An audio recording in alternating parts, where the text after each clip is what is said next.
Nosotros insistimos que hoy hay dos modelos económicos en juego.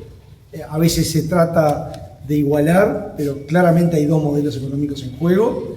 Un modelo que es el que muestra Álvaro Delgado y que muestra la coalición republicana, que es un modelo que busca confianza, que busca seguir con esta senda de crecimiento, con senda de generación de empleo, y del otro lado incertidumbre y algunas o varias cosas que generan muchas dudas. Entonces, nosotros por eso venimos haciendo una campaña de propuestas, tratando de ser bien claros en las propuestas, de decir por qué queremos hacer las cosas, cómo las vamos a hacer y qué efectos esperamos. Creemos que por ahí pasa la cuestión, ser bien claros, ser bien transparentes con la población y discutir. El plebiscito claramente es un tema importante, pero también son los temas impositivos. Nosotros insistimos mucho en que nuestra propuesta es sin más impuestos.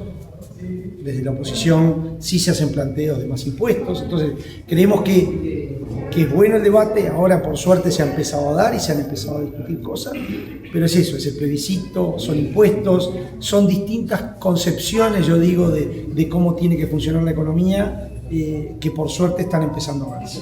El candidato a ministro, eventual ministro de Economía de la oposición, se ha referido a que es manejable un eventual triunfo del plebiscito en caso de que se diera.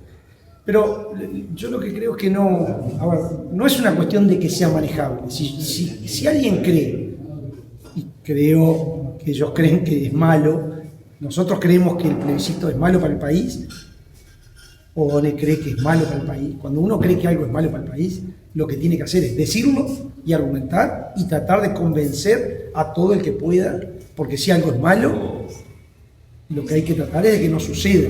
No decir estamos preparados por si sucede. Lo que hay que tratar es de que no suceda.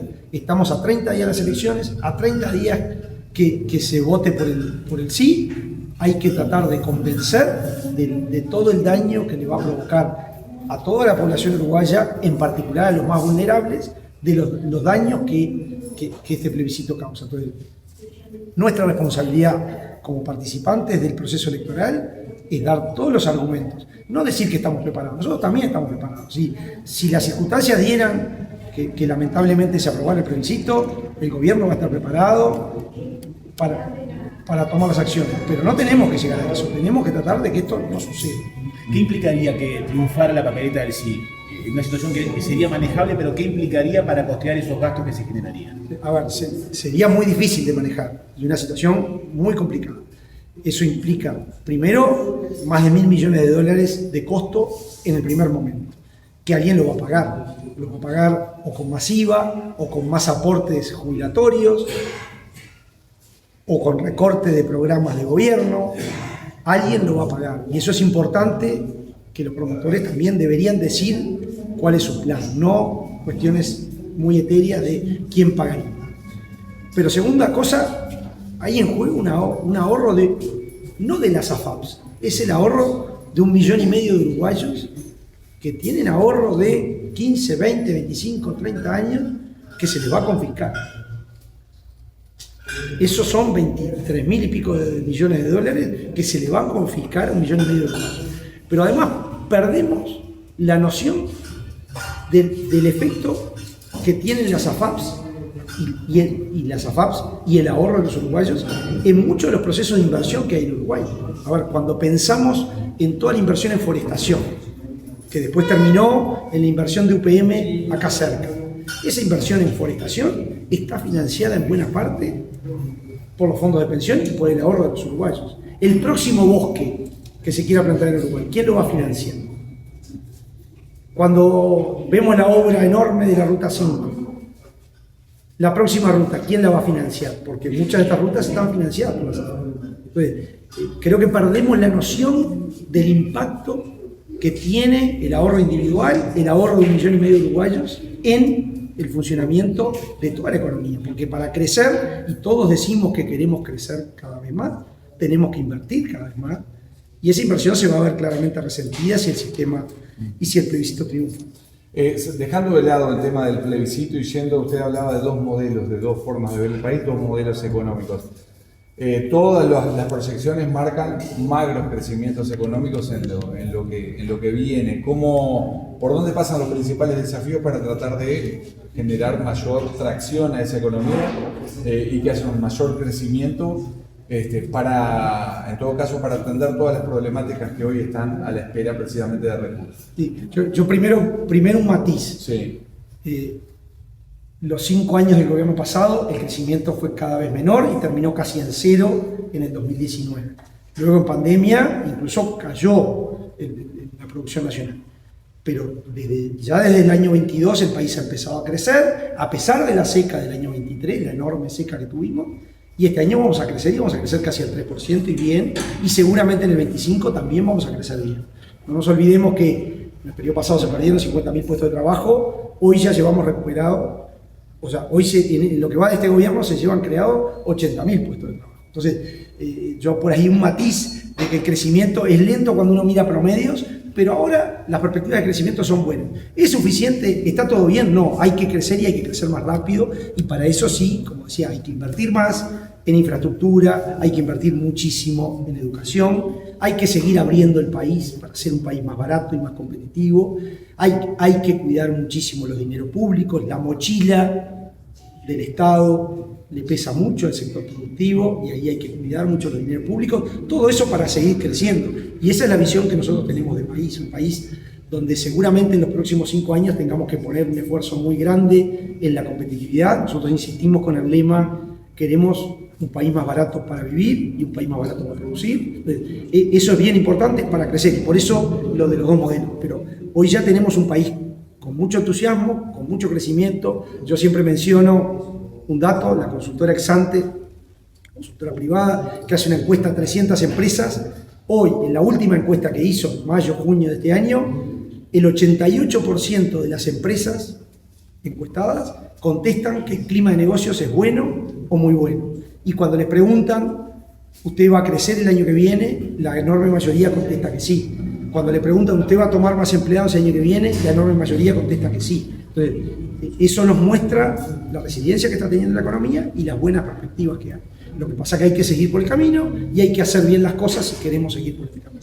El candidato Frente Amplista, Yamandu Orsi, ha dicho que plantean un nuevo esquema tributario a la luz de este impuesto global que se está planteando para que las empresas tributen en determinado país. ¿Qué opina al respecto? Bueno, ese es un proceso, el impuesto global es un proceso que el actual Ministerio de Economía está trabajando. Eso es una propuesta de la OCDE, es una propuesta que se está manejando a nivel internacional. Nosotros creo que tenemos que dejar un poco que corran las negociaciones. En principio, Uruguay, si todos los países van avanzando hacia ese lugar, seguramente Uruguay también tenga que avanzar. Pero hay varios países importantes, Estados Unidos todavía no tomó resolución, hay otros países que no han tomado resolución. Uruguay, el Ministerio de Economía actual está negociando y está viendo qué hacer y qué incentivos va a dar también para la inversión si se pusiera el impuesto global. O sea que es algo que está en estudio y bueno, ahí creo que hay que ver cómo pasan los próximos meses o los próximos años para terminar de resolverlo. Pero a priori, con el espíritu de este impuesto global, ¿está de acuerdo el gobierno? A ver, es un impuesto que lo que busca es que las multinacionales de alguna manera paguen en todos los países y bueno, si Uruguay termina entrando en este acuerdo internacional, el impuesto tendrá que estar. En un presupuesto nacional cada ministerio pone su impronta, pero claramente el que corta el bacalao es el Ministerio de Economía. En un eventual gobierno de Álvaro Delgado, ¿dónde va a estar la impronta? Digamos, para el gasto que obviamente es limitado, ¿no? O sea, no hay para todo. Bueno, yo insisto que a mí hay una palabra que me gusta mucho y que si me toca en los próximos 5 años voy a usar mucho, que es la palabra priorizar. Que a veces perdemos de vista o nos olvidamos de esa palabra y tenemos que entender que no todo es lo mismo y que hay cosas importantes y cosas que no son tanto. Entonces va a haber que priorizar y va a haber que tener cuidado. Nosotros tenemos un programa de gobierno que prioriza, que va a tener que tener muchísimo cuidado y yo digo sobre todo en la eficiencia del gasto público, tener muy claro que cuando uno implementa una política pública uno se tiene que poner un objetivo, ese objetivo tiene que ser medible y tiene que tener efectos sobre la población, porque a veces se termina gastando en cosas que no están. Entonces, Uruguay, nosotros lo que queremos queremos ir a un segundo piso de transformaciones, queremos un país desarrollado, el país más desarrollado de América Latina, eso implica un gasto social importante, Uruguay tiene que mejorar sus políticas sociales, sobre todo ir a políticas sociales mucho más modernas y que lo que busquen es sacar a los compatriotas que hoy están pasando mal, subirlos a la economía, subirlos a sectores que son más dinámicos, darles oportunidades con programas que de alguna manera no sean perpetuos y que justamente lo que busquen es la salida mediante educación, mediante cierto desarrollo, mediante primeras experiencias de trabajo. Ahí nosotros vamos a poner mucho foco. Este lunes anunciamos lo que se llama el Plan Familias, que para nosotros es bien importante, que tiene cosas innovadoras justamente en políticas sociales. Pero seguramente va a haber que seguir trabajando en infraestructura. Este gobierno ha tenido niveles récord de infraestructura. Acá vemos la Ruta 5, pero la 6, yo vengo de ver la 26, como está cerca de Melo empezando la obra, y uno podría seguir por todo el país con carreteras, puentes, obras en puertos, los 8 aeropuertos que se van a inaugurar en estos meses. Entonces, toda esa obra es mucha, pero seguramente falta, y el próximo gobierno va también, en aras de esa competitividad, va a tener que seguir trabajando en infraestructura, seguir mejorando la infraestructura de puertos, terminar el ferrocarril, los ramales hasta Salto, el ramal a Río Branco, perdón. Claramente hay cosas para hacer, y bueno, y esas van a ser las prioridades, siempre con responsabilidad fiscal, teniendo en cuenta que hay que cuidar el dinero de los uruguayos, que cada peso cuenta, que no es gastar por gastar, sino que hay que gastar con mucho cuidado para que, justamente priorizando, para que cuando uno tenga las cosas importantes adelante, la plata esté para esas cosas importantes. Desde el sector privado se insiste con la necesidad de tener un país más competitivo y se apunta sobre todo a los altos costos que tiene, costo país que tiene para todo el sector que dinamiza la economía. ¿Por dónde se va a trabajar para bajar el gasto del Estado? Usted hablaba de fortalecer políticas sociales, sin embargo, se apunta muchas veces a esos gastos que son de tenor más bien políticos, muchas veces gastos operativos que se podrían racionalizar. ¿Hay una línea de trabajo? Sí, nosotros hablamos de lo que le llamamos una racionalización del Estado, incluyendo una digitalización del Estado. Eso implica el proceso que ya está iniciado en este periodo. Voy a poner un ejemplo. En este periodo se trató de unificar todo el software de gestión que tienen todos los ministerios. Hoy tenemos 13 ministerios. Eso nos va a permitir en un próximo periodo, por ejemplo, unificar actividades. Y hay algunas experiencias. ANCAP ya hizo alguna experiencia de unificar actividades, unificar sobre todo actividades que no son centrales de cada ministerio, ¿no? Si cada ministerio tiene que seguir con su objetivo principal, pero no tiene sentido que, por ejemplo, tengamos 13 ministerios liquidando cada uno sus sueldos, o cada uno de los ministerios manteniendo las computadoras. Nosotros creemos que se puede centralizar un montón de actividades, racionalizar. También está estudiado en una serie de políticas públicas, pienso en vivienda, pienso en apoyo a las pymes, que tenemos una gran dispersión de organismos que van al mismo objetivo y se superponen. Ahí hay un trabajo muy interesante del economista Ignacio Munjo, de Ceres, que ha mostrado la superposición que hay. Bueno, nosotros creemos que esas cosas hay que atacarlas porque al final con los mismos recursos conseguís mucho mejores resultados.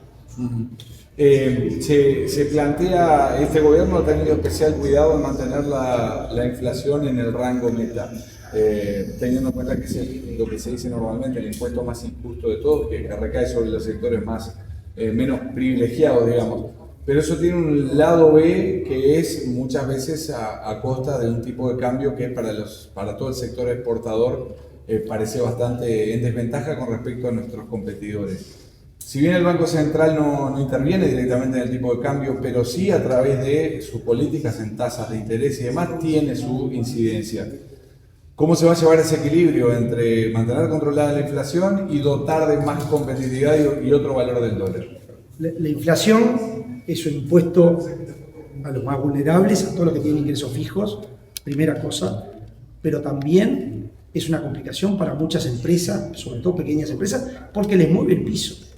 La toma de decisiones que hace un pequeño empresario muchas veces se ve afectada por tendencia inflacionaria. Eso, el Banco Central, de hecho, ha hecho mucha investigación sobre eso. Entonces, nosotros creemos que la inflación, para empezar, es una condición, la inflación baja es una condición necesaria para empezar a crecer más rápido. Si nosotros queremos crecer a tasas más altas, que hace un rato conversábamos, tenemos que tener una inflación baja. Y yo creo que ahí no hay que mezclar y no confundir inflación con tipo de cambio como a veces se confunde. Tenemos que tener una inflación baja y eso es condición necesaria.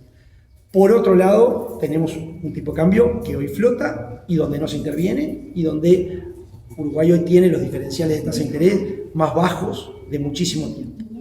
Entonces, sí tenemos, y esa a veces es sí la preocupación de muchos sectores productivos, la preocupación por ser un país de costos muy caros para producir.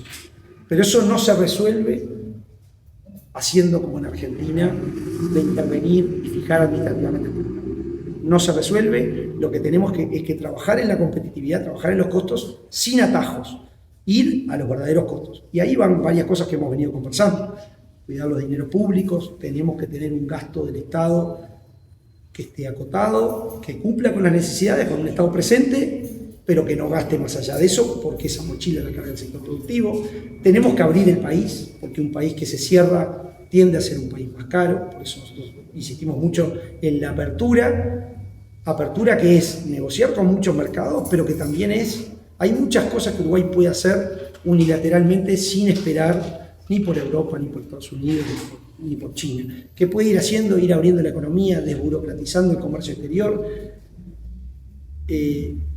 desburocratizando que hay mucha burocracia para importar, pero hay mucha burocracia para exportar. El otro día me contaban ejemplos de pequeños empresarios uruguayos que quieren vender por internet y tienen dificultades para vender por internet, porque no pueden vender, si a un artesano que hace una cosa muy linda, para algún producto muy lindo, quiere exportar por más de $200, le cae todo el aparato burocrático y no puede mandar el pedido por un courier para el exterior. Entonces, bueno, ese tipo de cosas son las que tenemos que romper, abrir la economía y eso nos va a abaratar, va a ser competitivo. Entonces, yo dije, cuidado del gasto del Estado, apertura de la economía. Nosotros insistimos mucho en lo que los economistas llamamos reformas microeconómicas, es decir, entrar a algunos mercados y algunos productos que hoy tienen poca competencia y que como tienen poca competencia terminan siendo caros.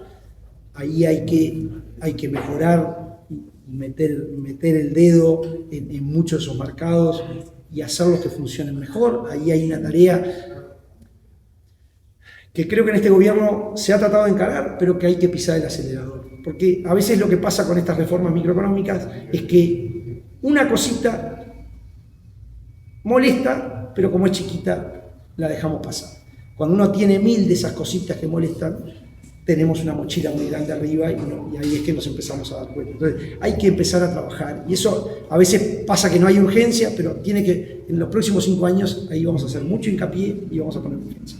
Por supuesto, para seguir mejorando competitividad hay que tener más infraestructura, porque buenos puertos son menores costos de exportación, buenas carreteras que acortan distancias son menores costos de exportación. Entonces, hay que hacer un paquete, pero sin atajos. Hay que ir a atacar los costos de fondo y no querer administrativamente resolverlos, que no es la solución en ningún país serio del mundo.